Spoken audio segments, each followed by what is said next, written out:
Hello दोस्तों, मेरा नाम सुमित है और आज हम रिएक्ट करने जा रहे हैं पाकिस्तानी न्यूज़ चैनल को, जिसमें उन्होंने डिस्कस किया है US diplomat Sergio Gaur statement on Kashmir.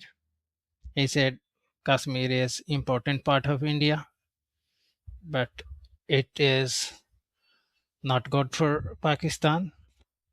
So how they are looking this statement, how they are analyzing it, we are going to discuss that, and we are going to see how they are analyzing it.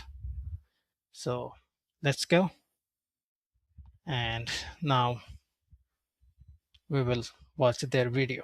So please be online, watch full video. Thank you.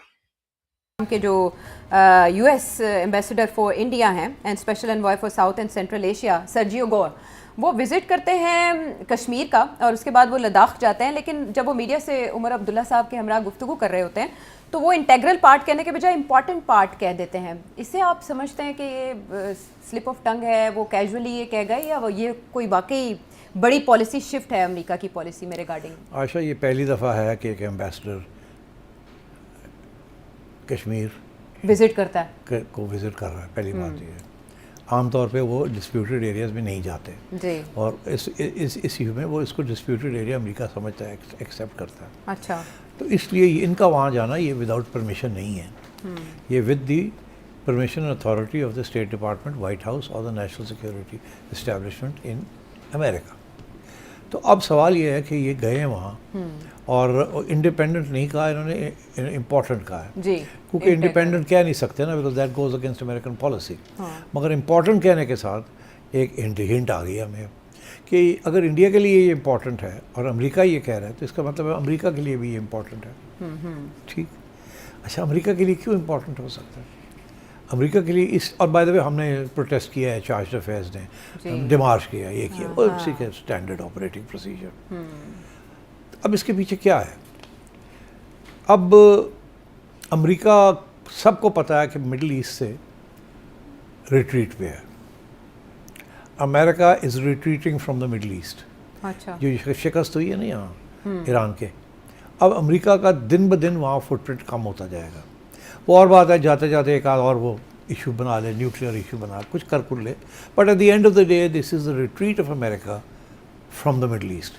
इतना कुछ हो गया है कि अब America वहाँ उस footprint के साथ नहीं रह सकता, वो बेसिस के साथ नहीं रह सकता.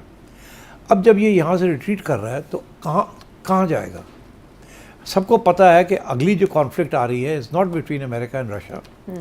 वो यूरोप का इशू है, रशिया अमेरिका का इशू नहीं. वहाँ से आगे America is the sole super power. इस वक्त भी उनका इशू जो है is with the rising power which is China. ये तो एस्टैब्लिश्ड है. So the focus is going to be to shift from the Middle East to the Pacific to the China area. और जब चाइना एरिया में वो जाते हैं तो फिर चाइना को कैसे उन्होंने रोकना है? अच्छा. अब उसके लिए India is very critical. India को उन्होंने क्वाड का हिस्सा भी बनाया हुआ था चाइना की वजह से. इंडिया को उन्होंने एक नया जो बनाया ये पैसिफिक कमांड, उसके अंदर भी India is also part of it. नाम चेंज किया, बट हाँ, मगर दैट शोज़ का एम्फोसिस वहाँ होना है जी. और अब वो इंडिया को इस्तेमाल करना चाह रहे हैं एज अ लिस्टिंग पोस्ट और as a post against China, क्योंकि अमेरिका इंडिया को कह रहा है कि आप चाइना के खिलाफ खड़े हो. इसलिए मेरा ये ख्याल है कि लद्दाख, जहाँ के चाइना आहिस्ता आहिस्ता अपनी रिट इस्टेब्लिश करने की कोशिश कर रहा है, जैसे कहते हैं ना, स्लाइस कर रहा है. हाँ, झड़पें भी हो चुकी हैं जिसमें. तो आई थिंक दिस इज़ ये शुरू is the beginning of an arrangement between India and America के अरुणाचल में, जहाँ ये सारा कुछ हो रहा है, वहाँ शायद अमेरिका अपना फुटप्रिंट लगाना चाहता है टू वॉच ओवर चाइना. अच्छा. वहाँ शायद मोर मेजर गोइंग फॉरवर्ड वहाँ कोई मेजर इंडो अमेरिका बेस बन सकता है, मिलिट्री बेस. अच्छा. तो ये इसलिए ये वहाँ गया है टू इस्टेब्लिश के अमेरिका यहाँ आ सकता है. और वहाँ जाके उसने ये बात कही है कि ये इंडिया का इम्पोर्टेंट हिस्सा है. जी. इंटेग्रल पार्ट के बजाय इम्पोर्टेंट इंटेग्रल कहता तो पाकिस्तान के साथ प्रॉब्लम बन जाती ना. तो इस वक्त अमेरिका और पाकिस्तान बड़े हाय हेलो हाय है ना. तो उसने इम्पोर्टेंट बात कहा ताकि यहाँ इस्टेब्लिश हो जाए कि मैं आ गया हूँ, इम्पोर्टेंट पार्ट है.